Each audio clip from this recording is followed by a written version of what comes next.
Hey guys, this is No Solution. I'm Scott. I'm going to be doing another episode of my Deadstock Deathmatch today.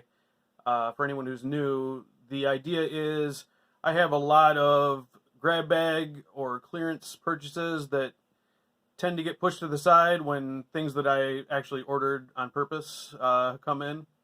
So the idea is I'm going to go through them, grab a handful for each video, listen to it once with minimal research, and tell you what I think and if I'm going to keep them or not.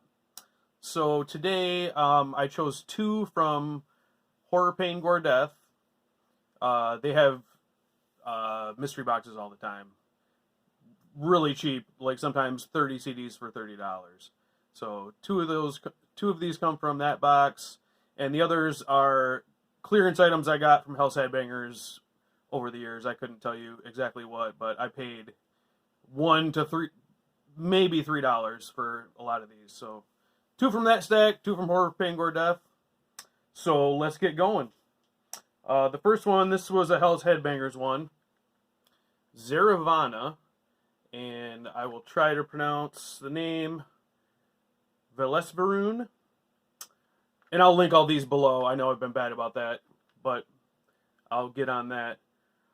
This is a 2008 release from, the print's too small. I had to write it down. Echoes of Kaliba, and this version is a 2012 Azar Madoff reissue.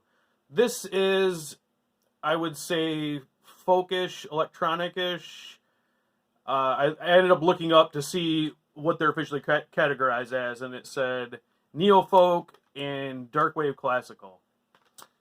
It's a fun listen, but to me it's more background music. It's nothing I'm really gonna grab for very often. So not bad, but it's leaving the collection. Let's go to Horror, Pain, Gore, Death now, and this band is Lila Hell, and I'm gonna butcher the name of it again. Al Insane, the Rebirth of Aberamain. This is a band from Albania. This is extreme death metal. I would say in the vein of like Crisian, Angel Corpse, maybe. It's well done. But the problem is, I feel like I've heard this album 100 times before. There are some hints of Middle Eastern influences, but it's really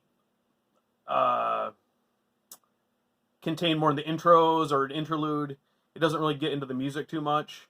I wish they had, because I think they've got something there. But so again, a quality release, I think, if you're into this style, but I'm not going to hold on to it. We'll do another Horror, Pain, Gore, Death now. This is Grim Legion and Unholy Resurrection. This was 2014. Sorry, the last one was also 2014. Kind of interesting story with these guys. It's a New Jersey band. They put out some demos in the late 80s, early 90s, and broke up. And then got back together in 2014 and recorded a bunch of their old songs. Sounds good. It's what you would expect from a band of that era, US death metal. So again, not quite for me. I feel like I've heard it all before. Nothing on this really stands out as something I'm going to go back to. But if you're into this style, I would say it's worth checking out. And then the last one, the Hell's Headbangers, not even sure when I got it. Sea of Desperation.